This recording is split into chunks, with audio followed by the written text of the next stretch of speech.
स्वागत है आप सभी का। अभिनंदन है आपके अपने YouTube के इस ऑनलाइन प्लेटफॉर्म पर। दोस्तों, हमर सुघर छत्तीसगढ़ के इस नए सीरीज़ में आप सभी का स्वागत। जय जोहार। हमन छत्तीसगढ़ के सभी जो ज़िले हैं, जितने ज़िले हैं उन पर जो है विशेष 33 जिलों में विशेष जो ज़िले हैं जिनकी सांस्कृतिक विरासत, जो प्राकृतिक, वैसे तो पूरा का पूरा छत्तीसगढ़ प्राकृतिक सौंदर्य से परिपूर्ण है। यहाँ हर जगह आपको पर्यटन स्थल, यहाँ की संस्कृति देखने लायक है। ठीक है, हमन सबे लेकर करके देखा था, बस्तर डहाल ला देखें। अब ऊपर सरगुजा डहार के बारी है। सरगुजा में भी हमको कई ऐतिहासिक पुरातात्विक बहुत अच्छे साक्ष्य देखने को मिलते हैं, पर्यटन स्थल देखने को मिलते हैं मित्रों। तो चलिए इस हमार सुघर छत्तीसगढ़ मतलब सुंदर छत्तीसगढ़ के अवलोकन करन, यात्रा करन और देखन कि का ऐसे चीज़ है जिला हमन ला जानना चाहिए छत्तीसगढ़ में रहे के सेती। ठीक है, हमन छत्तीसगढ़ में हन तो छत्तीसगढ़ ला जानन तो सही कि छत्तीसगढ़ कैसे दिखते, कौन डार का है, पर्वत पहाड़ के का स्थिति है, नदी नरवा कौन डार बोहावत है और हमर कक्का कतका विकास करे है, सब बोला एक साथ देखे के प्रयास करबो। ठीक है, चलिए तो आज जो जिला देखने जा रहे हैं हम लोग बहुत ही महत्वपूर्ण है और वो जिला है आपका सरगुजा।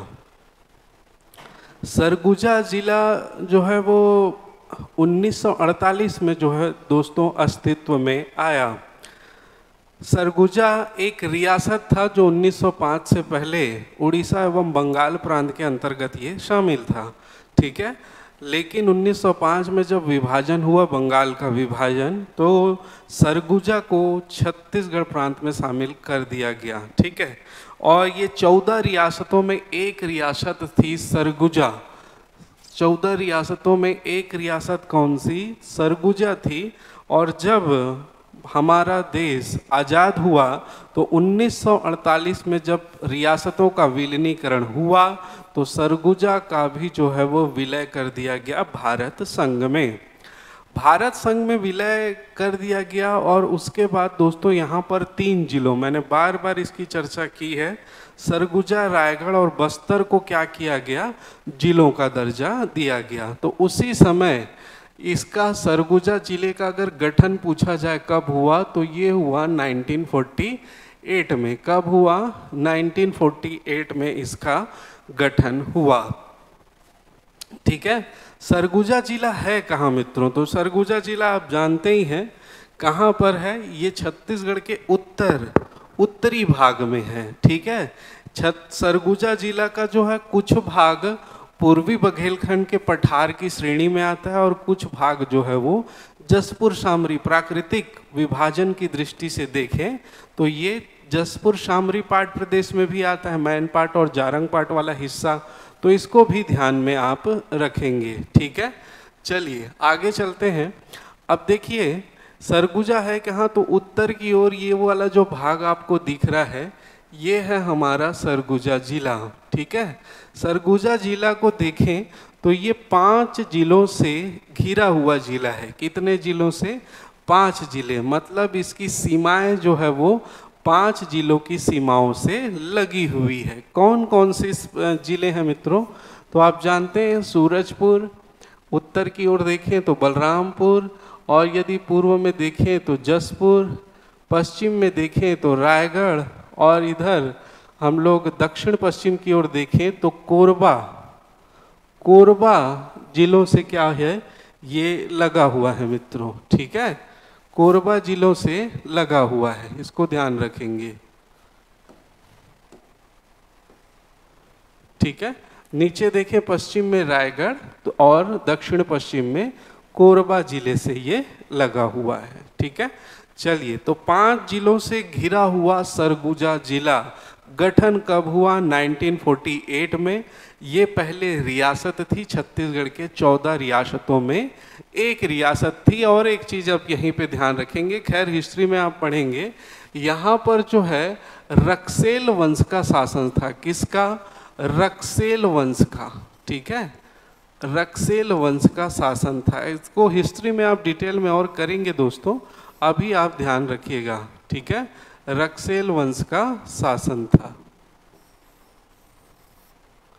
चलिए आगे चलें। इसके नामकरण के संबंध में यदि बात करें, सरगुजा जिले का नाम सरगुजा कैसे पड़े है, तो बहुत सारे कहानी तुमन सुनत हो, बहुत सारा चीज़ तुमन ला पुस्तक में भी मिल जाए, अलग अलग प्रकार के कहानी। लेकिन देखिए यहाँ हमन थोड़ा से यथार्थ वास्तविकता के करीब रहते हुए एक दो चीज़ें देखेंगे। पहला देखेंगे कि पहला जो इसका नामकरण हुआ है, कई सारा है दोस्तों, इसमें आप देखेंगे एक सर है और एक गुजा। अगर दो शब्दों को लेकर हम चलें, सर पहले था सुर और ये था गज, ठीक है। अब यहाँ पर सूर का अर्थ है देवता, क्या अर्थ है, देवता, और गज है हाथी।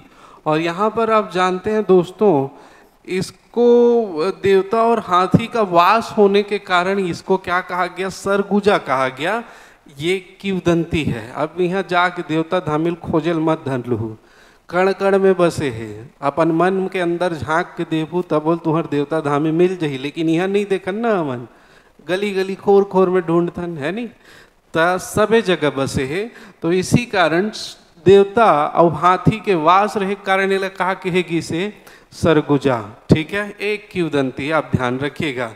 इसके अलावा हम बात करें, इसके अलावा हम बात करें या दूसरी चीज की, तो देखिए दूसरा इसका मिलता है, यहाँ पर कालिदास जी आए थे। कालिदास, महाकवि कालिदास ने अभी अपनी रचना मेघदूतम की रचना यहीं पर की थी। मेघदूतम,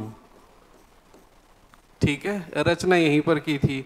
और स्वर्गुजा को इन्होंने स्वर्ग का द्वार कहा था, स्वर्ग का द्वार कहा था, ठीक है, स्वर्ग का द्वार। अब छत्तीसगढ़ी में स्वर्ग का की थे, तुमन गांव हो, गांव वाले मन अच्छा जानत हो, छत्तीसगढ़िया वाले मन सरगुजल का की थे, सरग का की थे, सरग, ठीक है। सर्ग जाने का रास्ता, तो सरग, और द्वार मतलब जाने का रास्ता, तो सरग जा, ठीक है, जा, सरग जा, ये डाल रास्ता ही डाल ले, सरग में जा, निकल ले, स्वर्ग का द्वार बता दिया है।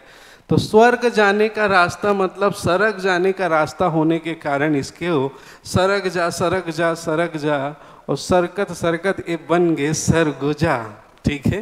तो इसको याद रखेंगे, इसका अपभ्रंश होके भी ये क्या बन गया, सरगुजा बन गया, ठीक है।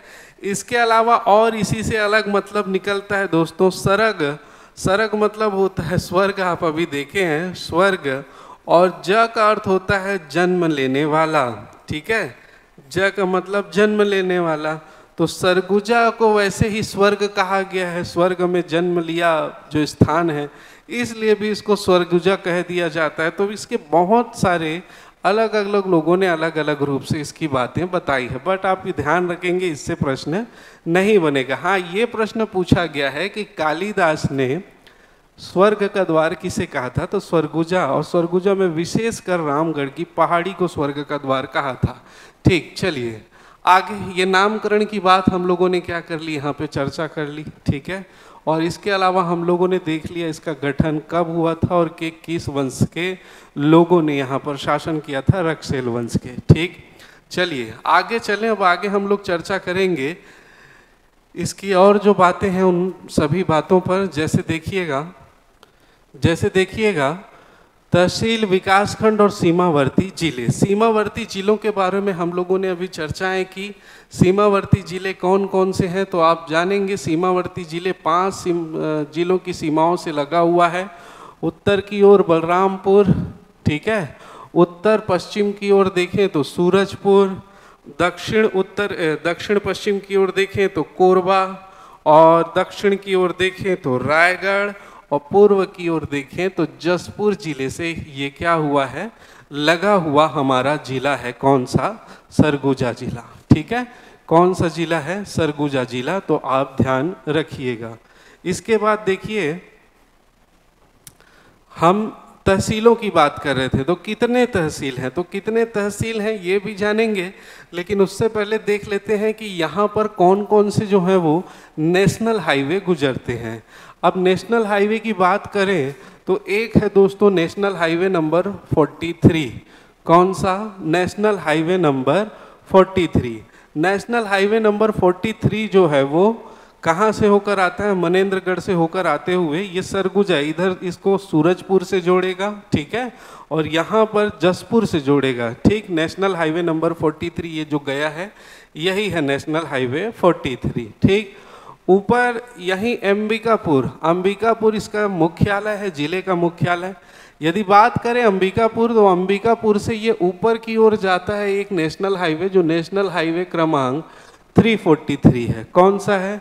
नेशनल हाईवे क्रमांक 343।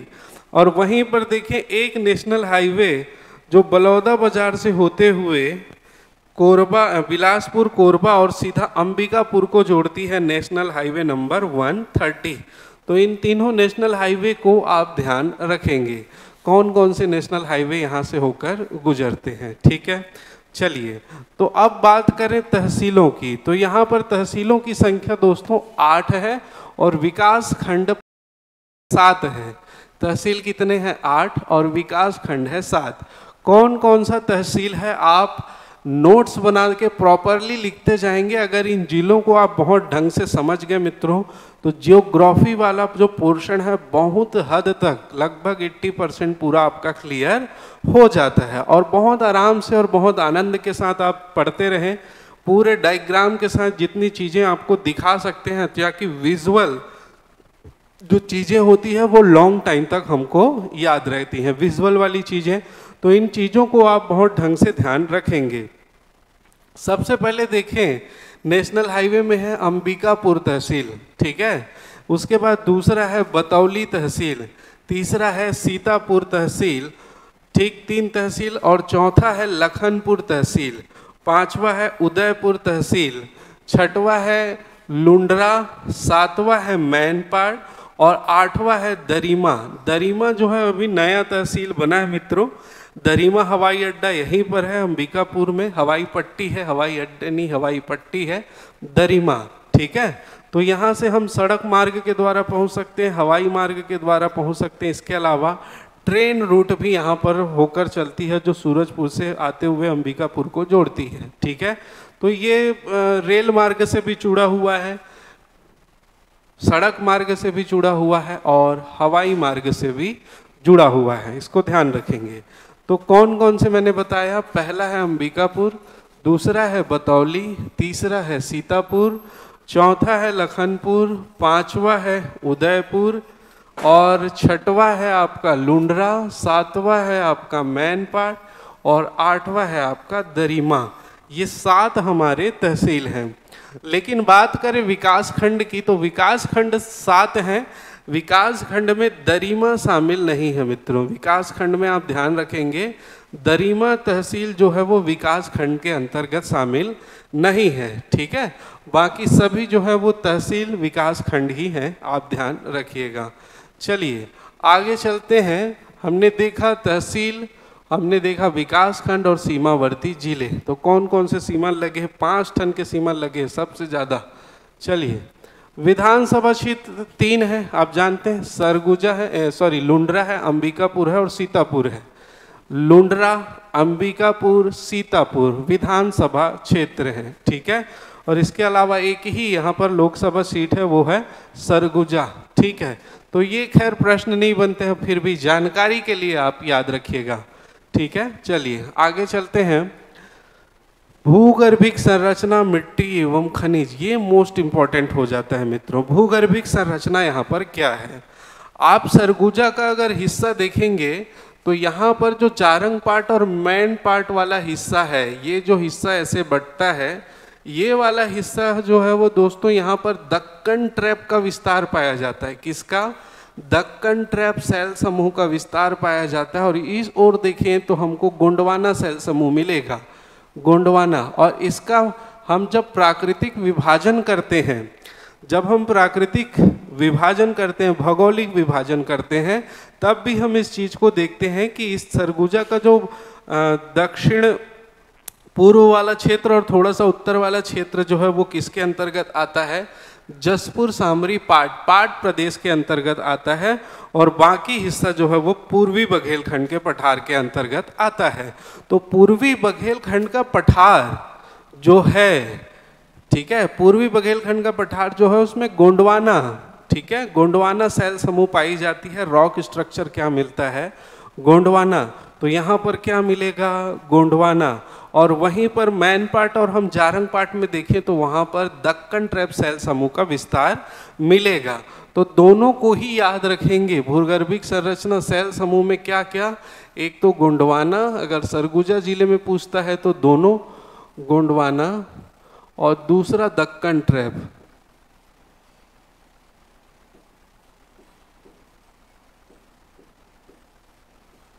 दक्कन ट्रैप, ठीक है, दो।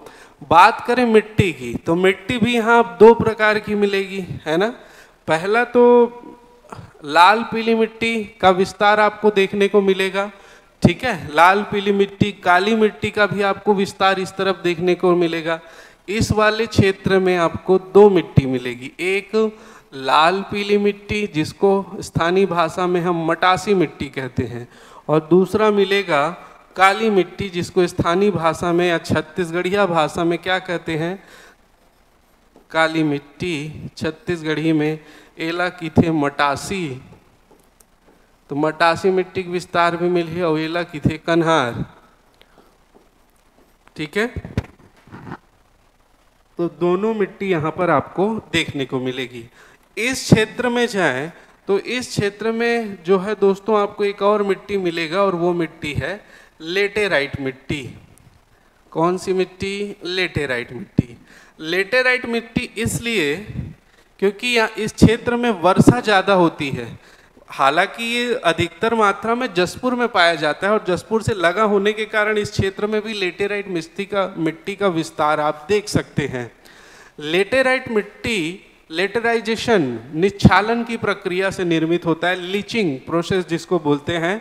जहाँ पर 200 सेंटीमीटर के आसपास वर्षा होती है, वहाँ पर मिट्टी का जो ऊपरी परत होता है मित्रों, जो मिट्टी का ऊपरी परत में जो पोषक तत्व पाए जाते हैं, है ना, ये छन कर कहाँ चल जाएंगे, नीचे चले जाते हैं। ज़्यादा वर्षा होगी तो ऊपर पूरा नीचे जो पोषक तत्व है नीचे आ जाता है। ऊपर क्या बचा है, ऊपर बचता है मोटे मोटे कंकड़ युक्त पत्थर युक्त मिट्टी बचती है, और इसी मिट्टी को हम क्या कहते हैं, लेटेराइट मिट्टी कहते हैं। और लेटेराइट मिट्टी को आप अच्छे से जानेंगे क्या, इसी को मुरमी मिट्टी कहते हैं। मुरमी मिट्टी, भाटा मिट्टी, मुरमी मिट्टी भी इसको कहा जाता है, ठीक है। अब मुरमी मिट्टी, मुरुम वाले मिट्टी आप समझ गए होंगे, मुरुम वाले मिट्टी मतलब कौन सा, ठीक है, क्लियर आया समझ में। तो देखिए अब यहाँ पर लाल नीली मिट्टी काली मिट्टी है, तो यहाँ पर फसल तो ठीक ठाक हो जाएगी, लेकिन चूंकि पहाड़ी क्षेत्र है और ढलानी क्षेत्र है, कृषि योग्य भूमि बनाने में इसको समय लगता है और इसमें बहुत ज़्यादा मेहनत लगती है। इसलिए फसल तो आप बो सकते हैं, लेकिन जगह कम होने के कारण फसल कम होता है। और वहीं इस तरफ देखें तो बागवानी फसल जो है वो आपको देखने को मिलेगा, क्योंकि मुरमी मिट्टी में आप धान, चना, गेहूँ आदि तो बो नहीं सकते, ठीक है। तो आपको उसका विस्तार देखने को मिलेगा बागवानी फसल का। चलिए इतना याद रखेंगे। मिट्टी मैंने बता दिया, मेरे ख्याल से पूरा चीज आपको यहाँ से स्पष्ट है। नेक्स्ट देखिए खनिज। खनिज की बात करें तो यहाँ पर देखिए खनिज क्या मिलेगा, दो खनिज मिलेंगे। एक मिलेगा कोयला जो गोंडवाना सेल समूह में पाया जाता है, कोयला, और दूसरा मिलेगा आपको बॉक्साइट। दूसरा मिलेगा बॉक्साइट जो दक्कन ट्रैप वाले क्षेत्र में पाया जाता है। तो कोयला वाला जो क्षेत्र है वो लखनपुर में मिलता है, सीतापुर, बिरजू पानी और 5 बहिनी। लखनपुर, सीतापुर, बिरजू पानी और 5 बहिनी, इस क्षेत्र में जो है वो हमको क्या मिलता है, कोयला मिलता है, ठीक है। लेकिन इस ओर देखें, मैंने बताया इस ओर जारंग पार्ट मैन पार्ट आएगा, तो यहाँ पर मैन पार्ट में बॉक्साइट, डांड केसरा, बॉक्साइट, परपटिया, बॉक्साइट और 7 पहाड़ी क्षेत्र, ये वाला जो क्षेत्र है पूरा का पूरा हमको बॉक्साइट की प्राप्ति होती है, ठीक है। तो इस तरफ कोयला, चूंकि गोंडवाना लैंड है, इस तरफ दक्कन ट्रैप की मिट्टी, जो सेल समूह है, जिससे हमको क्या मिलता है, कौन सा खनिज प्राप्त होता है, तो बॉक्साइट प्राप्त होता है। क्लियर है। जारंग पार्ट भी है, मैन पार्ट भी है, जहाँ से बॉक्साइट हमको प्राप्त होता है। तो ये थे इसके भूगर्भिक संरचना, मिट्टी और खनिज की बात की है हम लोग सरगुजा जिले में। आगे चलते हैं और देखते हैं क्या क्या विशेष इसमें मिलेगा। बात करें नदी जलप्रपातों की, नदी की परियोजनाओं की, तो यहाँ पर देखिए नदी, मुख्य नदी आप ध्यान रखेंगे, जो सरगुजा की जीवन रेखा कहलाता है वो है रिहंद नदी। और रिहंद नदी का उद्गम होता है छुरी मतिरिंगा की पहाड़ी। ये जो आप देख रहे हैं ये छुरी मतिरिंगा की पहाड़ी के अंतर्गत आता है। हालांकि पहाड़ी का विस्तार बहुत है, इधर भी अगर आप लोग देखेंगे तो इधर रामगढ़ की पहाड़ी आपको मिलेगी, रामगढ़ की पहाड़ी यहीं पे आपको मिलेगी, ठीक है।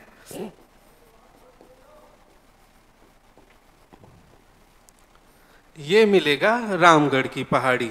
लेकिन हम बात कर रहे हैं रिहंद नदी की। रिहंद नदी का उद्गम जो होता है छुरी मतिरिंगा की पहाड़ी से होता है, जो उदयपुर तहसील के अंतर्गत आता है। अब यहाँ से नदी निकलती है और ये रिहंद नदी बहते हुए ये सूरजपुर और सूरजपुर से बलरामपुर होते हुए सोनगंगा अपवाह तंत्र का हिस्सा है। आप जानते हैं ये वाला क्षेत्र सोनगंगा, सोन नदी अमरकंटक की पहाड़ी से निकलकर छत्तीसगढ़ के बाहर से ये जाके बिहार के पटना में गंगा नदी में विलीन हो जाती है। तो ये सोनगंगा अपवाह तंत्र का हिस्सा है कौन सी, रिहंद नदी। रिहंद नदी को भी कई नाम से जानते हैं, कई जगह मिलेगा रेंड नदी, रेंड नदी, और कई जगह मिलेगा रेणुका नदी, रेणुका नदी, ठीक है। तो दोस्तों आप लोग याद रखेंगे ये जो है ऋषि जमदग्नि और रेणुका का ये जो है वो तपोस्थली था, ठीक है। रेणुका और ऋषि का नाम था जमदग्नि, जमदग्नि ऋषि, इनका ये तपोस्थली था, यहाँ पर इनका निवास था और इन्हीं के कारण इस नदी का नाम क्या रखा गया, इन्हीं के नाम पर पड़ा रेणुका नदी। और ये दोनों हैं कौन, तो ये दोनों हैं परशुराम, भगवान श्री परशुराम के माता पिता, ठीक है। तो यहाँ पर परशुराम की ने भी तपस्या की थी ऐसा कहा जाता है। खैर वो पौराणिक बातें हैं, आप ध्यान रखेंगे। तो ये सिर्फ रेणुका नदी का नाम क्यों पड़ा इसके लिए मैंने बताया। चूरी मतिरिंगा की पहाड़ी इनकी तपोस्थली थी, यहाँ पर ये निवास करते थे, है ना।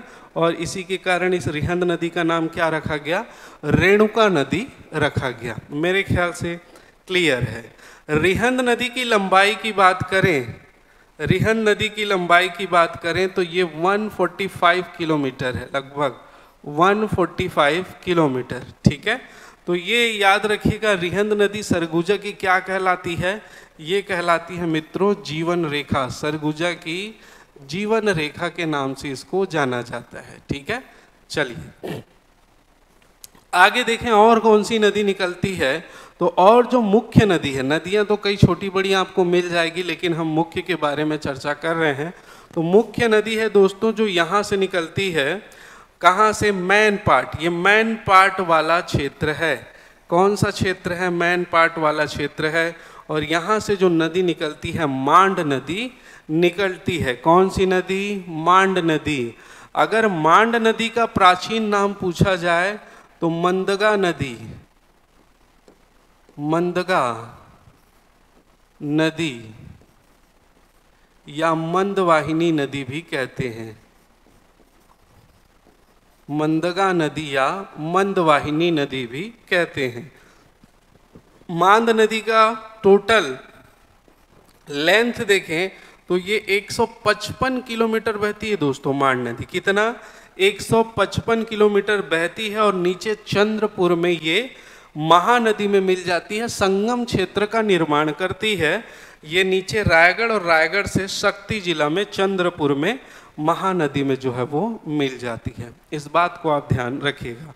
तो दो मुख्य नदी, एक मांड नदी मैन पाट से उद्गम होता है और एक रिहंद नदी जो छुरी मतरिंगा की पहाड़ी से निकलती है। ठीक, तो दो चीज़ों पर हम लोगों ने चर्चा कर ली। इसके बाद देखें जलप्रपात। अच्छा, जलप्रपात ये है जारंग पाट मित्रों, यहीं पर जारंग पाट मैंने बताया था, जारंग पाट। अच्छा, इसमें एक शब्द यूज हो रहा है, बार बार आवत है पाट, कई जन तो जानत हो ही, लेकिन नवा लइका मन ह पाट ला नहीं जाना है। पाट पर्वत में क्या अंतर है? देखिए, पर्वत या पहाड़, पर्वत ये ऐसे इस प्रकार से आप देखे होंगे, पर्वत तो ये नुकीला जिनका शिखर होता है, जहाँ पर मानव बसाहट नहीं पाई जाती है, इस क्षेत्र को हम पहाड़ या पर्वत कह देते हैं हाइट के हिसाब से। लेकिन पाट एरिया किसे कहा जाता है? तो आप इस प्रकार का स्ट्रक्चर देखे होंगे। ये जो स्ट्रक्चर है इसमें क्या है, ऊपर मानव बसाहटें पाई जाती है, जैसे जसपुर क्षेत्र हो गया, कुसमी सांभरी पाट हो गया, है ना। ये सभी जो है वो पाट क्षेत्र हैं जिसके शिखर समतल मैदान होता है, जहाँ पर मानव बसाहटें पाई जाती है, उसे हम क्या कहते हैं? उसे हम पाट कहते हैं मित्रों, आप ध्यान रखेंगे। ठीक है, तो यहाँ पर ये जारंग पाट भी यहीं पर है, मैन पाट भी यहीं पर है। खैर, हम मैन पाट को बहुत डिटेल में करने वाले हैं, क्या क्या चीज़ें हैं उससे रिलेटेड है, क्या क्या प्रश्न उससे बन सकते हैं, उस पर भी हम लोग चर्चा करेंगे। रिहंद नदी, मांड नदी कई बार पूछा जा चुका है, तो इसको आप ध्यान रखेंगे। ठीक है, कौन से जिले से होकर, कौन से जिले से इसका वो बहता है? तो ये सरगुजा जिले में बहती है और सरगुजा जिले में ही इसका उद्गम क्षेत्र है। चलिए, प्रपात, जल प्रपात हम लोगों ने देखा है, एक मुख्य नदी पर जो जलप्रपात थी उसी के बारे में हम लोगों ने देखा, लेकिन इसके अलावा भी आपको कई सारे जलप्रपात दिखेंगे यहाँ पे जो आपके मन को मोह लेंगे दोस्तों, बहुत ही। हालांकि हर ही जलप्रपात जल से रिलेटेड जहाँ भी जाते हैं, जहाँ नदी कलकल की आवाज़ के साथ ऊपर से नीचे की ओर बहती है, तो वहाँ का तो प्राकृतिक वातावरण ही इतना सुरम्य होता है कि वहाँ मन सहसा ही रम जाता है। ठीक है, अपने आप हमको ऐसे लगेगा कुछ देर यहाँ पर विश्राम कर लें, बैठ लें, थोड़ा चाय नाश्ता कर लें और मन शांत हो जाता है। ठीक, तो वैसे ही जलप्रपात यहाँ पर आपको देखने को मिलेगा, और वो जलप्रपात है, पहला देखें जलपरी जलप्रपात। तो ये आप देख रहे हैं दोस्तों, जलपरी जलप्रपात, ये भी जो कहाँ पर है, सरगुजा में ही स्थित है। कहाँ पर स्थित है? सरगुजा में स्थित है जलपरी जलप्रपात। बहुत ही सुंदर जगह है, आप अगर बरसात में जाएंगे तो बहुत ही आनंद आपको आएगा। दूसरा बात करें घग्गी जलप्रपात, ये जो आप देख रहे हैं ये घग्गी जलप्रपात है। ठीक है, इसके अलावा भी बहुत सारे जलप्रपात हैं, मैंने कुछ कुछ जो मिले उनको बता दिया, लेकिन वो बहुत सारे जलप्रपात आपके एग्जाम की दृष्टि से इम्पोर्टेंट नहीं है। सेदम जलप्रपात, आप सेदम जलप्रपात को देखेंगे तो आपको अलौकिक आनंद की प्राप्ति होगी अगर जाके देखते हैं तो। ये भी कहाँ पर है? सरगुजा जिले में है। ठीक है, चलिए आगे चलते हैं। परियोजना की बात करें तो यहाँ पर बहुत सारे परियोजना आपको देखने को मिलेंगे। छोटे छोटे नालों पर, नदियों पर स्थित परियोजनाएं हैं। जैसे बात करें श्याम परियोजना, घुनघुट्टा परियोजना, कुंवरपुर परियोजना, चूहियापाट परियोजना, बंकी परियोजना, बरनई परियोजना। ठीक है, बंकी परियोजना और बरनई परियोजना। तो ये सारी परियोजनाएं जो हैं आपको कहाँ मिलेंगी? सरगुजा जिले में मिलेंगी। ठीक है, छोटे छोटे नालों, छोटी छोटी नदियों पर ये है, इसीलिए इसका नाम नहीं है। चूल्हट नाला पे स्थित है चूहियापाट। इस प्रकार से ऐसे छोटे छोटे नालों पर बनी हुई परियोजनाएं हैं दोस्तों, तो इससे भी प्रश्न बनते हैं, आप इसको ध्यान रखेंगे। आगे चलें तो अब हम देखेंगे रामगढ़ की पहाड़ी। रामगढ़ की पहाड़ी विशेष के बारे में चर्चा करेंगे। ठीक है, तो ये उदयपुर तहसील के अंतर्गत ही इसका विस्तार हमको देखने को मिलता है। ठीक है। नीचे उदयपुर में ये रामगढ़ की पहाड़ी विस्तृत है मित्रों, आपको देखने को मिलेगा। और इस रामगढ़ की पहाड़ी में कई सारी गुफाएं हैं, कई प्राकृतिक गुफाएं आपको देखने को मिलेंगी।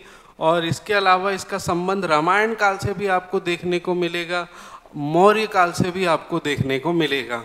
मैं एक एक चीज़ को आपको व्यवस्थित रूप से समझाने का प्रयास करता हूँ। तो देखेंगे यहाँ पर जो इस गुफा के लिए प्रसिद्ध है मित्रों, आप जानते ही हैं, उस गुफा को हम क्या कहते हैं। सबसे पहले देखिए रामगढ़ की पहाड़ी में, तो ये है सीता बेंगरा। अच्छा, इसको रामगढ़ की पहाड़ी क्यों कहा जाता है, क्यों कहा जाता है, इसके पीछे भी रीज़न है। आप जानते हैं भगवान श्री राम को जब वनवास हुआ था, तो वनवास के समय जब वो अपना अधिकांश समय दंडकारण्य क्षेत्र में बिताए थे, तो छत्तीसगढ़ में जब उन्होंने प्रवेश किया था, तो छत्तीसगढ़ में वो मनेन्द्रगढ़, भरतपुर, चिरमिरी से होकर, जिले से होकर ही वो प्रवेश करते हैं। और वे इस पहाड़ी में जो है वो कुछ समय तक जो है यहाँ पर विश्राम किए थे, रुके थे। इसी के कारण ही इस पहाड़ी का नाम जो है वो क्या पड़ा, रामगढ़ की पहाड़ी। रामायण काल से संबंधित स्थल है दोस्तों रामगढ़ की पहाड़ी। भगवान श्री राम यहाँ पर कुछ समय तक क्या किए थे, निवास किए थे, इसीलिए ही इसको क्या कहा जाता है, रामगढ़ की पहाड़ी कहा जाता है। इस रामगढ़ की पहाड़ी में अनेक गुफाएं मिलती हैं। एक है सीता बेंगरा। बेंगरा जो शब्द यूज हो रहा है मित्रों यहाँ पर, बेंगरा जो है वनवासी लोग या आदिवासी लोग गुफा को या कमरे को क्या कहते हैं, बेंगरा कहते हैं। इसको ध्यान रखेंगे, क्या कहते हैं, बेंगरा। तो सबसे पहले हम बात करेंगे सीता बेंगरा की, ठीक है, सीता बेंगरा। और अच्छा, इसकी खोज किसने की थी, तो इसकी खोज की थी कर्नल आउसले, ठीक है। आप ध्यान रखेंगे कर्नल आउसले ने इसकी खोज की थी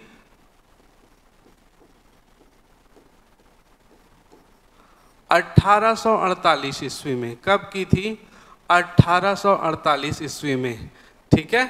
इसकी खोज की थी कर्नल आउसले ने। इसके बाद एक जर्मन का डॉक्टर था, डॉक्टर ब्लास, उसने इस पर अध्ययन किया 1904 में। उसके बाद प्रोफेसर हल्दर एवं जो प्रोफेसर गुप्ता है, इन्होंने इस पर विशेष रूप से शोध कार्य किए थे। और इसमें जो जो बातें लिखी हुई थी, जो जो चीज़ें थी, उसको स्पष्ट रूप से जो है वो जनता के सामने लाया था, ठीक है। तो सीता बेंगरा का अर्थ होता है, मैंने बताया, गुफा या कमरा। तो यहाँ पर सीता बेंगरा मतलब सीता माता जहाँ पर निवास करती हैं वो क्या है, सीता बेंगरा है, ठीक है। सीता माता जहाँ पर रहती थी उसको क्या कहते थे, सीता बेंगरा। अब यहाँ पर सीता बेंगरा में माता सीता और भगवान श्री राम दोनों का एक साथ निवास था, ऐसा कहा जाता है, ठीक है। और सीता बेंगरा को हमारे एक प्रसिद्ध नाट्य शास्त्री हैं भरत मुनि, ठीक है। भरत मुनि ने सीता बेंगरा को विश्व की प्राचीनतम नाट्यशाला कहा गया है। क्यों कहा गया है, तो इसके पीछे भी रीज़न है। क्योंकि अगर सीता बेंगरा गुफा को आप जब देखेंगे, तो बाहर से जब आप देखेंगे तो वो मंच स्थली बनी हुई है, कुछ लोगों के सीटिंग के लिए कुछ कुर्सियां जैसे बनी हुई है। मैं आपको दिखाता हूं मित्रों, तब आपको समझ में आ जाएगा, ठीक है। ये है रामगढ़ की पहाड़ी, ठीक है। ये जो आप देख रहे हैं ये है पूरा विस्तार रामगढ़ की पहाड़ी आप देख रहे हैं, जो रामायण काल से संबंधित है। और उसी रामगढ़ की पहाड़ी में सबसे पहले आप जाएंगे ऊपर की ओर, तो आपको राम जानकी मंदिर मिलेगा रामगढ़ में। माता राम और जानकी पार्वती माता का मंदिर भी आपको देखने को मिलेगा। इसके बाद बात करें सीता बेंगरा। यहाँ पर देखिए ये सीता बेंगरा है, सीता माता जी की गुफा। और ये गुफा के बाहर यहाँ पर एक सीटिंग बैठने के लिए स्थल बना हुआ है, और यहाँ पर मंच जैसा बना हुआ है जहाँ पर जो है वो कार्यक्रम संचालित होते थे। तो इसी को देखकर यहाँ पर और आपको स्पष्ट समझ में आ रहा होगा, ये देखेंगे तो ये बैठने का स्थल है यहाँ पे, और इधर जो है वो कुछ कार्यक्रम होते थे। इसी को ही देखकर ये अंदाज़ा लगाया गया कि ये जो है वो क्या है, विश्व की प्राचीनतम नाट्यशाला है। ठीक है मित्रों, तो इसको ध्यान रखेंगे। और यहीं पर मित्रों इसी के पास में ही जस्ट जोगी मारा गुफा है और उसी के पास हाथी पोल की गुफा भी यही, मतलब लगातार गुफाओं का तो यहाँ पर आप भंडार है, कई सारी गुफाएं आप यहाँ पर देखेंगे, लेकिन हम सभी पर चर्चा नहीं करेंगे, जो हमारे लिए महत्वपूर्ण है उसी पर चर्चा करेंगे। तो यहाँ पर देखिए, यहीं पर सीता कुंड है, जहाँ कहा जाता है कि माता सीता यहीं पर स्नान करती थी। और ये भी विश्वास है कि इस कुंड का पानी चाहे कितनी भी गर्मी हो, 50 डिग्री सेल्सियस भी हो, तब भी इस कुंड का पानी जो है नहीं सुखाए, कोनो कुंड के पानी नहीं सुखाए, जानते हो नहीं, माता का आशीर्वाद है भैया, कहाँ सुखा जही। उसने एक टन कुंड है, कुआं है, कहाँ पे, चंडी माता मंदिर में, बागबहारा घूचा पाली चंडी माता मंदिर, जी हाँ भालू बाथे जी मंदिर में, भालू बाथे नहीं प्रसाद आर्थिक बेरा, वही मंदिर में, वहाँ एक ठन कुआं है, वह कुआं का पानी ओखर 5 फीट गहराई हो ही, लेकिन एक कुआं का पानी भी कभी नहीं सुखाएगी थे। तो ये दैवी हमारी संस्कृति रही है, आप जानते ही हैं, देवी देवताओं का यहाँ पर बहुत ही वास रहा है। वैसे पूरी भारत भूमि धन्य है, विशेषकर छत्तीसगढ़ तो है ही। चलिए, तो इस खर पानी कभू नहीं सुखाए, सीता कुंड के यूल ध्यान रखू। ठीक है, तो आप सीता बेंगरा खोज कर्नल आउसले, भरत मुनि ने विश्व की प्राचीनतम नाट्यशाला कहा है। सीता बेंगरा को माता सीता जो है वो यहाँ पर क्या करती थी, विश्राम करती थी। ठीक है, चलिए आगे चलते हैं मित्रों। अच्छा, सीता बेंगरा देखिए, एक और व्यू सीता बेंगरा आप देखेंगे, है ना, एक अलग व्यू से आप नाना प्रकार से देखते रहिए इसको। हाँ, दूसरा हम बात करें लक्ष्मण बेंगरा, दूसरा हम बात करें मित्रों लक्ष्मण बेंगरा की, है ना,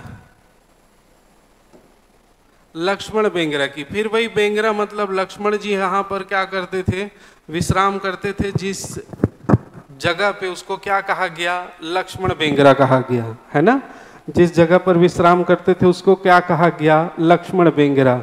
इसके बाद है जोगी मारा की गुफा, ये बहुत ज़्यादा महत्वपूर्ण है। क्यों?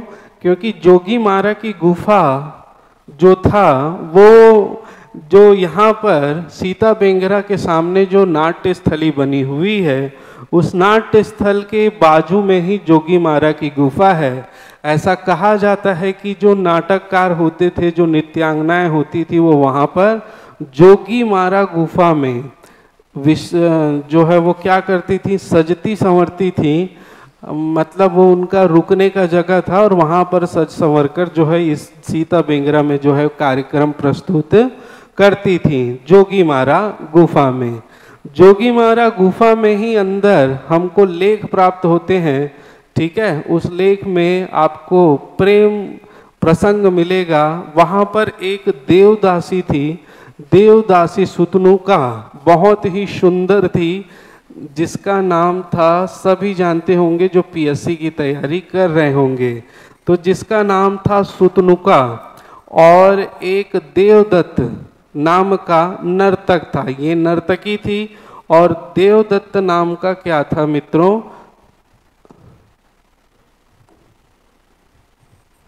देवदत्त नाम का नर्तक था। ठीक है, ये नर्तक बनारस काशी का रहने वाला था, ये यहीं की थी। दोनों यहाँ पर क्या करते थे, प्रेम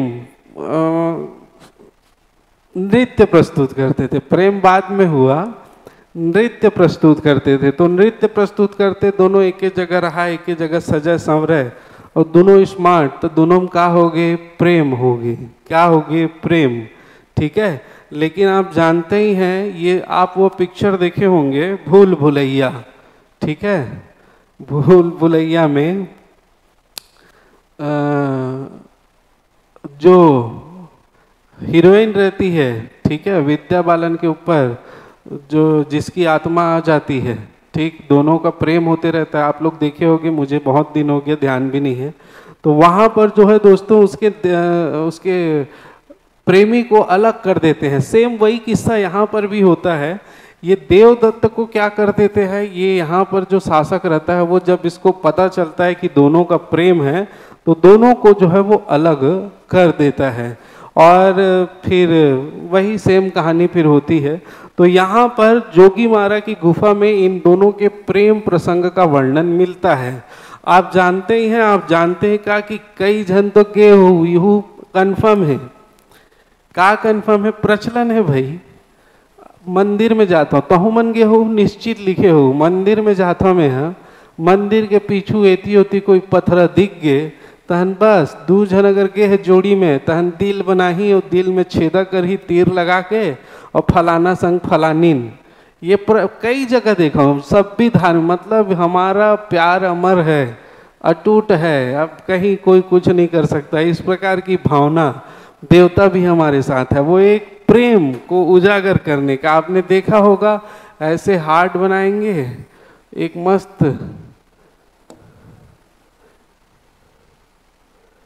मस्त यहाँ पर तीर का निशान और यहाँ पर फलाना, मैं नाम नहीं लिखूंगा नहीं तो बोलेंगे सर हमारा नाम लिख दिए, फलाना संग फलानी, है ना। इस प्रकार से आपको देखने को मिलेगा। तो इन लोगों ने में अपने प्यार का इजहार जोगीमारा की गुफा में किया।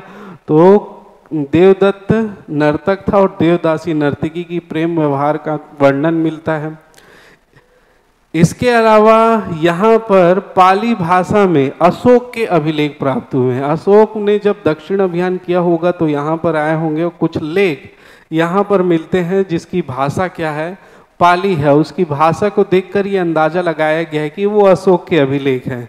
और लिपि कौन सी है, ब्राह्मी लिपि, जो हमारी प्राचीन लिपि है, सबसे प्राचीन लिपि, देवों की लिपि, संस्कृत को लिखने के लिए जिस लिपि का विकास किया गया, ब्राह्मी लिपि। तो ब्राह्मी लिपि में मिलती है, जिसको जो कहाँ पर मिला है, जोगीमारा की गुफा में। तो ये जोगीमारा से भी संबंधित, जोगीमारा भी जो है वो मौर्य काल से भी संबंधित स्थल है। इसका भी हम देख लेते हैं। ये लक्ष्मण बेंगरा है, लक्ष्मण की गुफा आप जो देख रहे हैं, मैंने अभी बताया लक्ष्मण बेंगरा, ठीक है। लक्ष्मण जी की गुफा 150 मीटर यहाँ पर लिखा भी हुआ है समथिंग समथिंग, तो उसको आप देखिएगा। लक्ष्मण जी यहाँ पर रहते होंगे रामायण काल में वनवास के दौरान, ऐसा कहा जाता है। ये है हाथी पोल की गुफा मित्रों। हाथी पोल की गुफा को हाथी पोल की गुफा इसलिए कहा जाता है, अगर देखेंगे तो उस तरफ देखिए, उस तरफ सीधा बाहर की ओर निकलता है और उधर गांव है एक, ठीक है। यहाँ से आप घुसेंगे, यहाँ से आप इंटर करेंगे और उधर दूसरे गांव की ओर आप निकलेंगे। इसका निर्माण जो है वो निर्माण क्या, इसकी जो स्थिति है, ऐसा कहा जाता है कि हाथी इसमें पूरा निकल जाता है, हाथी इसके अंदर बाहर निकल जाता है, इसीलिए इसको हाथी का पोला है। हाथी इसमें इस पोला में घुस जथे, तेखर से दियल हाथी पोल के है, गिसरावर हाथी हम खुसर जथे वो डाले निकल जथे, ठीक है। इसीलिए इस गुफा का क्या नाम पड़ा, हाथी पोल की गुफा। ये भी कहाँ है, ये भी रामगढ़ की पहाड़ी में स्थित है। ये है जोगीमारा गुफा, मैंने बताया ये इधर है। इधर से जैसे सामने देखोगे आपको दिखाई देगा सीता बेंगरा की गुफा। यहाँ से आप देखोगे तो सीता बेंगरा की गुफा आपको फ्रंट में दिखाई देती है, दोनों लगा हुआ है। तो यहाँ पर तैयार होते थे और सीता बेंगरा में जो है वो अपने कार्यक्रम की प्रस्तुति देते थे। जो भी नाटक है, नृत्य है, आमी जे तोमार, सोधु जे तोमार, आप गाना सुने ही होगे, ठीक। तो वो नाटक की प्रस्तुति होती है, ठीक है। मंजुलिका, हाँ उस राक्षसी का नाम था, राक्षसी नहीं आत्मा, मंजुलिका, ठीक। यहाँ पर देखिए ये पाली भाषा में लिखा हुआ अभिलेख जो मिला है ये मैंने लाया है। तो ये पाली भाषा में ब्राह्मी लिपि में है, आपको समझ में नहीं आएगा, एक एक शब्द को जब अलग अलग करोगे तो आपको समझ में आएगा। मुझे जो समझ में आ रहा है ये आ रहा है कि ये जो लिखा हुआ है वो क है, क है ना। और भी समझने की कोशिश कर सकते हैं लेकिन मतलब नहीं है, क्योंकि पाली भाषा में क को ऐसे ही लिखा जाता था पहले, ठीक है। ब्राह्मी लिपि में, सॉरी पाली भाषा में, ब्राह्मी लिपि में क को ऐसे लिखा जाता था। तो ये निश्चित तौर पे क है, और भी कई सारे अर्थ हो सकते हैं, बाकी हम आज जिले के बारे में अध्ययन करें। तो ये जोगीमारा गुफा अशोक काल से भी संबंधित है, मौर्य काल से। ये जो प्राप्त हुआ है ये रामगढ़ की पहाड़ी के जोगीमारा गुफा में, जिसकी लिपि क्या है, ब्राह्मी है, और भाषा क्या है, पाली है। ठीक, हाँ, हाथी पोल की गुफा हमने देखा, और ये हाथी खोह भी इसको बोला जाता है, हाथी पोल की गुफा या हाथी खोह की गुफा। इसके अलावा यहाँ पर फूल सुंदरी गुफा भी है, सीता कुंड भी है। सीता कुंड मैंने दिखाया जहाँ पर माता जी स्नान करती थी, और उसका पानी कभी नहीं सूखता, ये मान्यताएं हैं। ठीक है, रावण दरबार है, पत्थरों से निर्मित एक जगह है दोस्तों, वहाँ पर गुफा, रावण गुफा भी कह सकते हैं आप। वहाँ पर जो है वो रावण की मूर्ति और कुंभकर्ण की मूर्ति आपको लगी हुई मिल जाएगी। इसके अलावा अनेक नर्तक नर्तकियों की मूर्ति भी मिलेगी। इसके अलावा वहाँ पर बजरंगबली की भी मूर्ति मिलेगी और माता सीता की भी मूर्ति मिलेगी। ठीक है, तो ये रावण दरबार को आप ध्यान रखेंगे कहाँ पर है, ये भी रामगढ़ की पहाड़ी में। इसके अलावा देखें तुर्रा पानी, तुर्रा पानी जो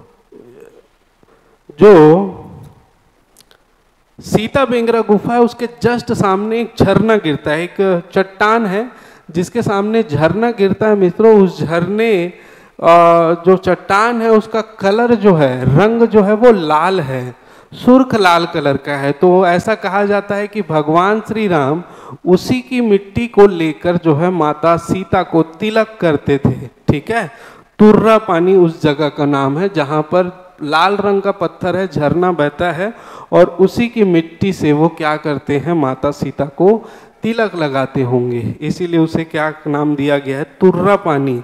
और इसके बाद है वशिष्ठ गुफा। वशिष्ठ गुफा भगवान श्री राम, लक्ष्मण, भरत, शत्रुघ्न के कुलगुरु वशिष्ठ जी ने भी यहाँ पर आए थे, ऐसा कहा जाता है, और उसके नाम से भी आप गुफा देखने को मिलेगा। इसके अलावा भी कई गुफाएं हैं, ये तो केवल हम लोगों ने पढ़ा है जो हमारे एग्जाम की दृष्टि से है। इसके अलावा आरा पहाड़ की गुफा मिलेगी, झपी गुफा मिलेगी, बहुत सारी गुफाएं और भी आपको यहाँ पर देखने को, दुर्गा माता की गुफा मिलेगी, है ना।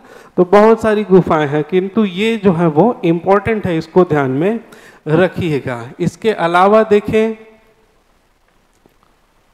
ये सब हमने देख लिया, लक्ष्मण बेंगरा, हाथी पोल की गुफा, जोगीमारा की गुफा। इसके बाद बात करें मैन पार्ट की, मोस्ट इंपॉर्टेंट मैन पार्ट। ऐसा नहीं है कि इससे प्रश्न कभी किसी साल ना पूछा गया हो किसी भी एग्जाम में, मैं एक ही एग्जाम की बात नहीं कर रहा हूँ, एक न एक एग्जाम में इससे प्रश्न बनते हैं। मैन पार्ट, मैन पार्ट की बात करें तो मैन पार्ट में दोस्तों अगर यहाँ पर सेल समूह का जो विस्तार मैंने बताया, क्या मिलेगा आपको, दक्कन ट्रैप मिलेगा। क्या मिलेगा, दक्कन ट्रैप मिलेगा। ठीक है, और मिट्टी यहाँ पर मिलेगी लेटेराइट मिट्टी।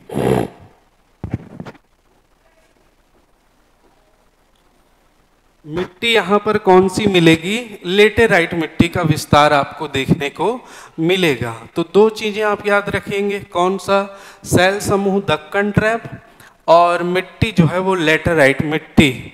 मैन पार्ट सरगुजा जिले के दक्षिण पूर्व वाले हिस्से में इसका विस्तार आप देखेंगे मैन पार्ट का। मैन पार्ट का अगर हम क्षेत्रफल की बात करें तो आपको 29 गुना 12 याद रखना है, वर्ग किलोमीटर इसका क्षेत्रफल है। और यदि इसकी ऊंचाई पूछा जाए तो 1158 मीटर इसकी ऊंचाई है। कई सारे बुक में आपको 1152 मीटर भी मिलेगा, लेकिन अभी एल.एन. वर्मा की जो संशोधित बुक है उसमें 1158 मीटर आपको इसकी ऊंचाई मिलेगी, किसकी, मैन पार्ट की। ठीक है, मैन पार्ट से मांड नदी का उद्गम होता है, मैंने बताया, और मांड नदी पर ही सरभंजा जलप्रपात स्थित है। कहाँ पे, ये सरगुजा में ही। मांड नदी पर कौन सा जलप्रपात है, सरभंजा जलप्रपात है। कहाँ पर, सरगुजा में, मैन पार्ट में। ठीक है, तो ये तो हो गई इसकी बातें। मैन पार्ट को छत्तीसगढ़ का शिमला, ठंडा स्थल है इसलिए छत्तीसगढ़ का इसको शिमला, इसकी ब्यूटी, इसकी खूबसूरती बहुत शिमला के जैसे है, इसलिए इसको क्या कहा गया, छत्तीसगढ़ का शिमला कहा गया। इसके अलावा इसके अलावा इसकी और भी बहुत सारी बातें हैं दोस्तों। इसको मिनी तिब्बत कहा जाता है। सभी चीज़ों की बात करेंगे हम मिनी तिब्बत,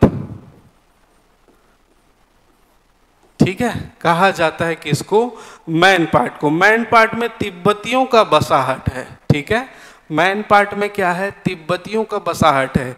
एक्चुअल में जब चीन के साथ तिब्बत जो है वो विवाद हुआ था, तो तिब्बत के लोगों ने जो है यहाँ पर शरण ली थी 1961-62 में। तत्कालीन प्रधानमंत्री ने 2 जगह उनको दिया था, जिसमें से एक छत्तीसगढ़ के मैन पार्ट वाला जो एरिया है वहाँ पर आप जाएंगे तो पूरे बसाहट आपको ऐसे लगेगा तिब्बत में आ गए हैं, है ना।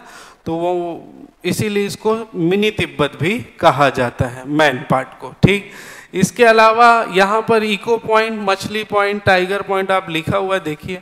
टाइगर पॉइंट है, मछली पॉइंट है, मेहता पॉइंट है, देव प्रवाह, दूल्हा दुल्हन पर्वत, ये सारा आपको कहाँ पर मिलेगा, मैन पार्ट में।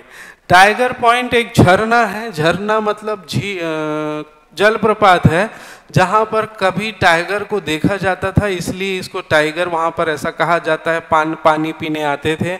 महादेव मुड़ा नदी पर स्थित है टाइगर पॉइंट, वहाँ टाइगर लोग आते थे, इसलिए इसको क्या कहा गया, टाइगर पॉइंट। मछली पॉइंट, मछली बहुत ज़्यादा आपको वहाँ पर देखने को मिलेगा, इसलिए मछली पॉइंट। मेहता पॉइंट है, मेहता पॉइंट भी एक जलप्रपात है, झरना है, और यहाँ से व्यू भी अच्छा, मतलब क्या जाए, लोकेशन जो है यहाँ पर जाने के बाद जो है पूरे एरिया का बहुत अच्छे से दिखाई देता है, मेहता पॉइंट। इसके अलावा एडवेंचर जोन भी कह सकते हो आप मेहता पॉइंट को। देव प्रवाह झरना और दूल्हा दुल्हन पर्वत भी आपको मैन पार्ट में मिलेंगे। इसके अलावा भी बहुत सारी बातें हैं, ऐसी नहीं है। मैं उन चीज़ों पर डिस्कस कर रहा हूँ जो आपके परीक्षा की दृष्टि से महत्वपूर्ण है। इसके अलावा आपको कई सारे जलप्रपात और देखने को मिलेंगे, है ना, जैसे सेदम जलप्रपात वगैरह है जो मैंने आपको दिखाया था। तो ये याद रखिएगा। कुछ का होगा आपके पास टाइगर पॉइंट, देखिए ये है टाइगर पॉइंट, यहाँ से आप ये व्यू देख सकते हैं, यहाँ पर आपको देखने के लिए मिल जाएगा। और उसके अलावा भी यहाँ पर मंदिर भी बहुत सारे मिलेंगे आपको, छोटे छोटे मंदिर भी यहाँ पर, ये देखिए नीचे से और ऊपर से दोनों प्रकार से आपको व्यू देखने को मिलेगा। यही है टाइगर पॉइंट। टाइगर ऐसा माना जाता है यहाँ पानी पीने आते थे, वैसे मैं नहीं देखा हूँ। इसके अलावा मछली पॉइंट, फिश पॉइंट भी है, ठीक है। यहाँ पर फिश अधिक देखा गया, इसीलिए इसको फिश पॉइंट कह दिया गया। ये भी एक प्रकार का झरना है। मेहता पॉइंट, यहाँ पर भी झरना है, लेकिन यहाँ से मैंने बताया एडवेंचर जोन के हिसाब से आप लेंगे। यहाँ पर से लुक जो है वो एरिया का आपको मैन पार्ट का बहुत अच्छे से दिखाई देता है, ठीक है। तो इसको भी आप ध्यान रखेंगे, मेहता पॉइंट को। इसके बाद देखें बौद्ध मठ। अच्छा, मैंने बताया मैन पार्ट को मिनी तिब्बत कहा गया, ठीक है, मिनी तिब्बत कहा गया। तो यहाँ पर जो है तिब्बतियों को शरण दिया गया मित्रों। तो जब शरण दिया गया तो वे अपनी संस्कृति, अपना कल्चर भी वहाँ पर स्थापित करेंगे। तो उन्होंने कई सारे बौद्ध मंदिर वहाँ पर बनाए हैं, बौद्ध मठ का निर्माण किया है, ठीक है। उनके घर, रहने का जो घर है वो भी आप देखेंगे, एक अलग डिज़ाइन वहाँ पर आपको देखने को मिलता है। इसके अलावा आपको काली मंदिर मिलेगा, बंजारी मंदिर है, जंगलेश्वर मंदिर, बहुत सारे मंदिर आपको अलग अलग जगह पर वहाँ पे देखने को मिलेगा। वहाँ पे क्या, छत्तीसगढ़ के आप किसी भी कोने में चले जाइए, मंदिर बहुत सारे आपको मिलेंगे, ऐतिहासिक पौराणिक मंदिर, ठीक है। तो यहाँ पर बौद्ध मंदिर, बौद्धों ने बौद्ध मठ, काली मंदिर, बंजारी माता का मंदिर और जगलेश्वर मंदिर भी कहाँ है, ये मैन पार्ट में है मित्रों, ध्यान रखेंगे। चलिए कुछ देख लेते हैं। जैसे ये बौद्ध मंदिर है, ठीक है, ये बौद्ध मंदिर है ना, ये भी बौद्ध मंदिर, ठीक, बौद्ध मंदिर का व्यू है। तिब्बतियों ने इसको बसाया, ये अंदर से व्यू है ना। चलिए आगे देखते हैं। आगे देखिए तो मैन पार्ट में और क्या है, तो मैन पार्ट में बहुत सारी गुफाएं हैं, ठीक है। मैन पार्ट में कई सारी गुफाएं हैं, जैसे बंदरकोट की गुफा है, रकामाड़ा की गुफा है, भालूमाड़ा की गुफा है, झील गुफा है, पैगा गुफा है, ठीक। तो इन गुफाओं को भी याद रखेंगे आप पर्यटन की दृष्टि से, ठीक है। बंदरकोट, रकामाड़ा, झील गुफा, भालू गुफा और पैगा गुफा। इसके अलावा यहाँ पर घाटियाँ भी हैं, कंदई घाटी, करपन घाटी आदि आदि बहुत सारी मिलेंगी। जितना आपको बताया जा रहा है आपकी परीक्षा प्री प्लस मेंस दोनों के लिए बहुत ज़्यादा इम्पोर्टेंट है। ये सारी चीज़ें आपके दिमाग में रहेंगी विजुअलिटी के माध्यम से। मैं कोशिश कर रहा हूँ कि जितना दिखा के आपको समझाया जा सकते हैं, और मेरा निश्चित चैलेंज है 2 से 3 बार वीडियो देखेंगे, सारी छवि आपके दिमाग में पूरी तरह से बस जाएगी। बस आप मेहनत आपको करना है। अगर मेहनत नहीं करेंगे और बोलेंगे कि हमें लाद दे लदा दे घर तक अमरा दे, तो इसने नहीं हो सके, है ना। आपको स्वयं चलना पड़ेगा। दौड़ना है तो आपको अपने पैर चलाने पड़ेंगे, तभी आप मंजिल पर पहुंच पाएंगे, अन्यथा नहीं पहुंच पाएंगे। घर में सोचते रहेंगे कोई आपका कर दे, तो ऐसा कभी नहीं होगा। तो इसको भी ध्यान रखिएगा। इसके अलावा देखिए, एक परपटिया और मालतीपुर जगह है जो एडवेंचर जोन है मेन पार्ट में। ठीक है, क्या है? एडवेंचर जोन है।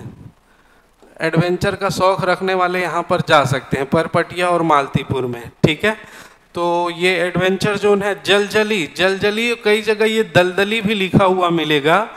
दलदली वो जगह है मित्रों जहाँ पर आप जब कूदते हैं, टेम्पोलिन देखा होगा आपने, बच्चे आजकल बहुत ज़्यादा खेलते हैं। जब कूदते हैं तो वो रिफ्लेक्ट करता है और वो ऊपर फेंकता है, फिर वो नीचे आता है, फिर वो ऊपर फेंकता है। सेम वहाँ की जमीन जो है, जलजली नामक जगह की जमीन है, जब वहाँ पर आप कूदेंगे, ठीक है, तो कूदेंगे तो वो जमीन खुद आपको रिफ्लेक्ट करेगा और ऊपर फेंकेगा टेम्पोलिन की भांति। ठीक है, तो वो जगह रिफ्लेक्शन करती है वो जगह। ठीक, कितना अजूबा है, जमीन हिलता है, हिलता हुआ आपको प्रतीत होगा, वही जगह है जलजली या दलदली उसको कहा जाता है। उल्टा पानी, ठीक है, हम लोग पानी अगर किसी क्षेत्र में डालते हैं तो उसका बहाव किस ओर होगा। हम लोग पानी यदि यहाँ डालेंगे तो पानी इस ओर बहेगा, है ना। पानी यहाँ डालेंगे तो पानी इस ओर ही बहेगा क्योंकि ग्रेविटी है। लेकिन क्या हो जब पानी हम यहाँ डालें और पानी इस ओर बहे, है ना, यही है उल्टा पानी मित्रों। यहाँ पर ग्रेविटेशनल फोर्स के उल्टा पानी ऊपर की ओर, गाड़ी आप ऐसे खड़ेंगे तो गाड़ी ऊपर की ओर जाएगा, यही जगह है उल्टा पानी। बहुत चमत्कारों से भरा हुआ है, शोध चल रहा है, ठीक है, चमत्कारों से भरा हुआ है। उल्टा पानी मतलब ग्रेविटी का असर नहीं होगा, वो ऊपर की ओर। यहाँ पर गाड़ी आप छोड़ देंगे तो गाड़ी ऊपर चढ़ने लगी। आप कई जन की भूत प्रेत आगे है, भूत उठावे देखर से थी, मतलब नाना प्रकार की चीजें आपको देखने को मिलेगा। चलिए आगे चलें। ये जगह है मित्रों उल्टा पानी। ठीक है, ये देखिए, यहाँ पर यदि आप एक छोटा सा फूल या कुछ डालेंगे तो ये ऊपर चढ़ते जाएगा, ठीक है, जबकि पानी ऐसे नीचे आना चाहिए, लेकिन ये ऊपर जाता है। यही है, यहाँ पर ग्रेविटी होगा, आंतरिक कुछ परिवर्तन, है ना। तो ये उल्टा पानी आप याद रखेंगे। कुदरत का करिश्मा यहाँ पर लिखा है, क्या? कुदरत का करिश्मा छत्तीसगढ़ पर्यटन मंडल। यहाँ पानी उल्टा बहता है एवं गाड़ी उल्टी चलती है, मतलब नीचे नहीं, उल्टी चलती मतलब रिवर्स में नहीं जाएगी भाई। गाड़ी अगर ऐसे आपका ट्रैक है तो गाड़ी इस ओर चलेगी, है ना, तो उसको ध्यान रखेंगे। चलिए नेक्स्ट देखें, पुरातात्विक स्थल एवं मंदिर के बारे में चर्चा करेंगे। पुरातात्विक स्थल, तो यहाँ पर रिहंद नदी या रेण नदी के किनारे एक बहुत महत्वपूर्ण पुरातात्विक स्थल है जिसका नाम है महेशपुर पुरातात्विक स्थल। महेशपुर पुरातात्विक स्थल में दोस्तों 12 मंदिरों का एक सीक्वेंस समूह प्राप्त हुआ था। हालांकि खंडित अवस्था में है, मतलब डैमेज है, जीर्ण अवस्था में है, लेकिन यहाँ पर पुरातात्विक संबंधी बहुत सारी चीज़ें प्राप्त हुई थी। अलग अलग प्रकार की मूर्तियाँ, शिव मंदिर, कई सारी चीज़ें आपको महेशपुर पुरातात्विक स्थल में देखने को मिलेगी। ठीक है, तो ये पुरातात्विक स्थल हमारे इतिहास को जानने के लिए बहुत ही ज़्यादा जो है वो महत्वपूर्ण हो जाता है। तो ये पुरातात्विक स्थल कहाँ पर है? ये आपको मिलेगा दोस्तों लखनपुर में पुरातात्विक स्थल महेशपुर स्थित है। इसके कुछ आप देख सकते हैं, ये है महेशपुर पुरातात्विक स्थल का शिव मंदिर। लेकिन यहाँ पर केवल शिव मंदिर नहीं है, यहाँ पर आप देखेंगे तो प्राचीन शिव मंदिर और 10वीं शताब्दी की विशाल विष्णु की प्रतिमा, 10वीं शताब्दी की विशाल विष्णु जी की प्रतिमा आपको यहाँ पर मिल जाएगा। 2 प्रतिमाएं आपको मिलेगी विष्णु जी की, ठीक है। इसके अलावा 8वीं शताब्दी में निर्मित जैन तीर्थंकर ऋषभनाथ की प्रतिमा भी मिलेगी। इसके अलावा कलचुरी कालीन प्राचीन मंदिर निशान पखना, ठीक है, यहाँ भी जो है जीर्ण अवस्था में इसकी कलचुरी कालीन प्राचीन मंदिर मिलेगा आपको निशान पखना, ठीक है। तो यहाँ पर देखिए, यहाँ पर केवल शिव मंदिर नहीं है, तो यहाँ पर आप देखेंगे शैव धर्म से संबंधित भी स्थल है, जैन धर्म से संबंधित भी स्थल है। आप देखेंगे महेशपुर शिव मंदिर और विष्णु वैष्णव धर्म से भी संबंधित स्थल है। तो सोचिए ये तीनों धर्म से संबंधित स्थल है, ये कितना महत्वपूर्ण होगा, ठीक है। यही हमको यहाँ पर शोध कार्य चल रहे हैं, पुरातात्विक स्थल खुदाई चलती जाती है तो कुछ चीज़ें मिलती जाती है, हमारे सामने आता जाता है। 12 मंदिरों का समूह प्राप्त हुआ। इसके अलावा कई सारी टूटी फूटी मूर्तियाँ, पत्थर में कुछ चित्रकारी किया हुआ चीज़ें आपको यहाँ पर पत्थर के रूप में, पाषाण के रूप में मिली हुई है। कहाँ पे? महेशपुर में। ये देखिए पूरा का पूरा आपको दिखेगा, पत्थरों से निर्मित चीज़ें आपको यहाँ पर देखने को मिलेगी। ये सभी पुरातात्विक स्थल महेशपुर में प्राप्त हुआ है, ठीक है। एक से एक आप जाएंगे तो देखेंगे। तो इन्हीं का जो है वो क्या अध्ययन चल रहा है और खोजबीन जारी है। चलिए इसके अलावा हम बात करें कलचा भदवाही की, ठीक है। तो लखनपुर में एक जगह है कलचा भदवाही, मैं आपको दिखा देता हूँ। कलचा भदवाही, ये कलचा भदवाही है मित्रों। कलचा भदवाही में सतमहला जो है वो मंदिर, इसको यहाँ पर मिलता है। कलचा भदवाही एक जगह का नाम है जहाँ पर सतमहला मंदिर, ये आप मंदिर देख रहे हैं, यहाँ पर शिव जी की प्रतिमा है, ठीक है। किसकी प्रतिमा है? शिव जी की। और ये 7 खंडों में बटा हुआ था ऐसा कहा जाता है। प्रमाणिक तौर पे इसकी जानकारी नहीं है क्योंकि ये बहुत ही जीर्ण अवस्था में है। आप खुद ही देख रहे हैं मंदिर के सिर्फ आपको गुंबद, यहाँ पर खंबे मिलेंगे लेकिन यहाँ पर छत नहीं मिलेगा। और यहाँ पर शिव जी की जो है वो शिवलिंग रखा हुआ है और इसको हम सतमहला मंदिर के नाम से जानते हैं। कलचा भदवाही में स्थित है सतमहला मंदिर, ठीक है। क्लियर है? चलो आगे चलें। हाँ, इसी के साथ यहीं पर लखनपुर में देवगढ़ का शिव मंदिर भी फेमस है मित्रों। देवगढ़ और देव टिकरा छेरिका देवर मंदिर, देखिए 2 जगह है, मैं अभी आपको दिखाता हूँ। एक देवगढ़ का शिव मंदिर, आप ध्यान रखेंगे देवगढ़ लखनपुर में ही स्थित है जहाँ पे शिव मंदिर है। इसके अलावा देव टिकरा जगह है मित्रों, देव टिकरा में छेरिका देवर मंदिर है। कौन सा मंदिर है? छेरिका देवर मंदिर। छेरिका, छेरी बकरे को कहते हैं मित्रों और देऊर कहते हैं देवता को, ठीक है। इस प्रकार से यहाँ पर दिया हुआ है। तो यहाँ पर जो ये छेरिका देवर मंदिर है ये भी एक शिव मंदिर है। आप इधर उधर मत भटिएगा, छेरिक मंदिर का छेरिल बैठा दिसका इसे नहीं, ठीक है। छेरिका देव मंदिर नाम है। आप ध्यान रखेंगे देव टिकरा लखनपुर में ये आपको मिलेगा। ये भी एक शिव मंदिर है, ये भी एक क्या है आपका शिव मंदिर है। देवगढ़ में भी एक शिव मंदिर है जिसको मैंने आपको दिखाया था, ठीक है। तो ये ध्यान रखेंगे, महेशपुर पुरातात्विक स्थल, कलचा भदवाही, ये सभी लखनपुर में है। देवगढ़ और देव टिकरा, ठीक है। इसके अलावा यहाँ पर एक चीज छोड़ दिया था मित्रों, मैन पार्ट में ही ट्राइबल विलेज ऑफ गवां है। कहाँ पर है? मैन पार्ट में। ट्राइबल विलेज ऑफ गवां मैन पार्ट में है, ठीक। चलो आगे चलते हैं। हाँ, हम लोग बात कर रहे थे मंदिरों की। यहाँ पर एक महारानीपुर है, सीतापुर के पास, सीतापुर के निकट है महारानीपुर। महारानीपुर में भी एक प्राचीन शिव मंदिर आपको देखने को मिलेगा, ठीक है। तो ये मंदिर थे कुछ। इसके बाद जो है मोस्ट इम्पोर्टेंट महामाया मंदिर या अंबिका देवी का मंदिर के नाम से हम जिसको जानते हैं वो कहाँ पर मिलेगा? अंबिकापुर में। ठीक, तो यहाँ पर देवगढ़, देवटिकरा, कलचा भदवाही, महारानीपुर का शिव मंदिर जो सीतापुर तहसील के अंतर्गत आता है, इसे भी आप ध्यान रखेंगे। ठीक है, इसके बाद आगे चलें। इसके बाद आगे हम जिस तहसील के विषय में चर्चा करेंगे वो है अंबिकापुर। अंबिकापुर का नाम अंबिकापुर कैसे पड़ा? तो अंबिका देवी, यहाँ पर एक प्राचीन मंदिर है जिसको हम महामाया मंदिर कहते हैं। क्या कहते हैं? महामाया मंदिर। अभी मैं दिखाऊंगा उसको, महामाया मंदिर। ठीक है, यहाँ पर जो इसको अंबिका देवी का मंदिर भी कहा जाता है, किस क्या कहा जाता है?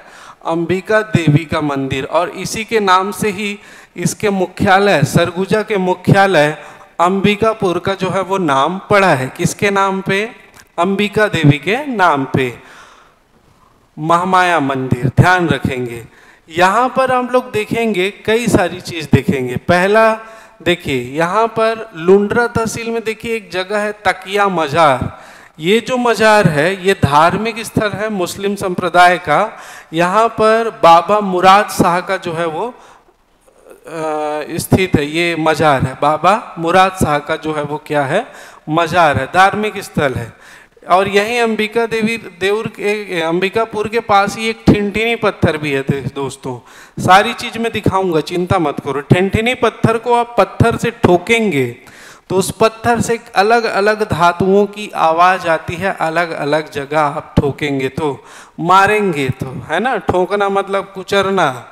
ऐसे पत्थर ले ले उसको ठोको तो ठोकने से अलग अलग धातुओं की जो है वो आवाज वहां पर आपको सुनाई देगी। ठीक है, तो इसको ध्यान रखेंगे। ठिनठिनी पत्थर यहीं पे है, तकिया मजार। इसके अलावा यहाँ पर शिक्षा की दृष्टि से देखें तो गहिरा गुरु विश्वविद्यालय है, राजमाता देवेंद्र कुमारी सिंहदेव शासकीय चिकित्सा महाविद्यालय है, पंचधारा जलप्रपात है, महामाया मंदिर, इसके बारे में मैंने बात किया। नेक्स्ट है छत्तीसगढ़ का प्रथम बायोटेक पार्क यही है। ठीक है, छत्तीसगढ़ का प्रथम बायोटेक पार्क कहाँ पर है? अंबिकापुर में। तो इसको भी आप ध्यान रखिएगा।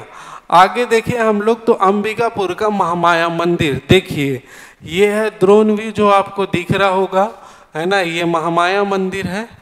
और इसके अलावा ये अंदर से, ये सामने से आप देखेंगे महामाया मंदिर। ऐसा कहा जाता है कि यहाँ के महामाया मंदिर में केवल धड़ है, इसका जो गला है माता जी का वो बिलासपुर जिले के रतनपुर के महामाया मंदिर में स्थापित है। ठीक है, तो यहाँ पर क्या है? सिर्फ धड़ है। महामाया मंदिर कहाँ? सरगुजा। ध्यान रखेंगे, अंबिकापुर के धड़ है। और इसका जो ऊपर का भाग है, शीर जो है वो महामाया मंदिर रतनपुर में है, ऐसा कहा जाता है। ठीक, चलिए। हाँ, एक और जगह दरिमा, जो नया तहसील बना है दोस्तों, दरिमा एयरपोर्ट अंबिकापुर। ये एक हवाई पट्टी है ना। दरिमा अंबिकापुर के पास ही है। दरिमा जो तहसील है उसमें मैंने बताया, यहाँ पर पहुँचने के लिए अब हवाई मार्ग का भी सहारा ले सकते हैं। चलिए आगे चलता हूँ मैं, मेरे ख्याल से क्लियर हो जाएगा। तकिया मजार मैंने बताया था, ये मजार बाबा मुराद शाह का। यहाँ पर कोई भी मन्नत मांगो पूरा होता है। वैसे किसी भी मंदिर में जाओ, अगर आस्था आपका मन सही है तो आपको जो है वो बिल्कुल आपकी सारी मुरादें पूरी जरूर होंगी। यहाँ पर देखें ठिनठिनी पत्थर, यही है दोस्तों ठिनठिनी पत्थर। देखिए ये ठोक भी रहा है पत्थरा लेके, है ना। आप भी ऐसे जाके पत्थर लेके उसको मारोगे ठाए ठाए तो वो ठन ठन की आवाज करेगा।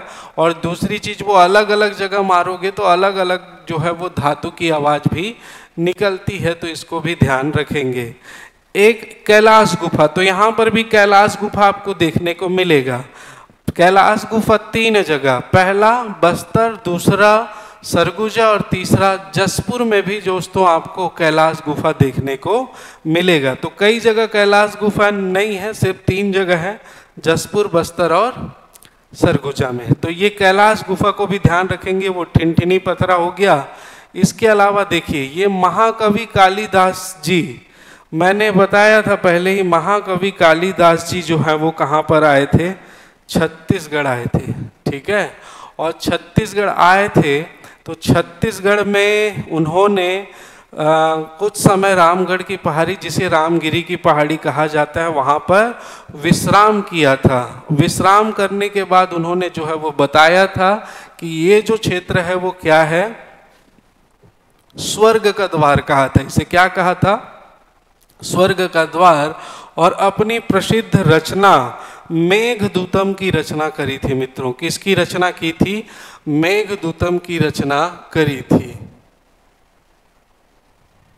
ठीक है, यहीं पर करी थी। अब ये था हमारा जो पूरा का पूरा सरगुजा जिला था, हमर सुग्गर छत्तीसगढ़ सीरीज के सरगुजा जिला। कितना सुंदर और मनोरम है। आपको कई सारे ऐसे पर्यटन स्थल है जहाँ पर घूमने का मन कर रहा होगा। ठीक है, तो आपको यदि ये सीरीज अच्छी लग रही है दोस्तों, तो आप प्लीज़ लाइक ज़रूर करें और कमेंट्स करके बताएं आपको ये जानकारी कैसी लगी। जितना आप प्रोत्साहन देंगे उतनी आपको अच्छी चीज़ें मिलेंगी। ठीक, तो आज हम लोगों ने देखा, यहाँ पर एक प्रश्न आपके पास छोड़ के जा रहा हूँ। अगर आपको उसका उत्तर पता होगा कमेंट में ज़रूर बताएंगे, जिसका जवाब हम अगले सेशन में डिस्कस करेंगे। पहला, कालिदास जी के मेघदूत की रचना की थी, जिसका छत्तीसगढ़ी अनुवाद किसने किया था, किस कवि ने किया था। पहला प्रश्न है, प्रश्न नंबर फर्स्ट। और दूसरा प्रश्न ये है कि ये जो कालिदास जी हैं, ये कालिदास जी हैं वो कब, मतलब छत्तीसगढ़ कब आए थे या किसके शासनकाल में आए थे, ये बताइए। किसके शासनकाल में आए थे, आपको बताना है किस शासक के शासनकाल में ये आए थे। अगर ये दो उत्तर पता है तो आप जरूर कमेंट करके बताइएगा। मेरे ख्याल की आज की सीरीज आपको पसंद आई होगी। पसंद आई तो बिल्कुल लाइक कर देंगे, बिल्कुल कर देंगे। आपका पैसा नहीं जा रहा है लाइक करने में, तो लाइक ठोकें, कमेंट जरूर करें। नए हैं तो सब्सक्राइब कर लें। आज के लिए इतना ही। आप सभी का बहुत बहुत धन्यवाद। जय हिंद, जय छत्तीसगढ़।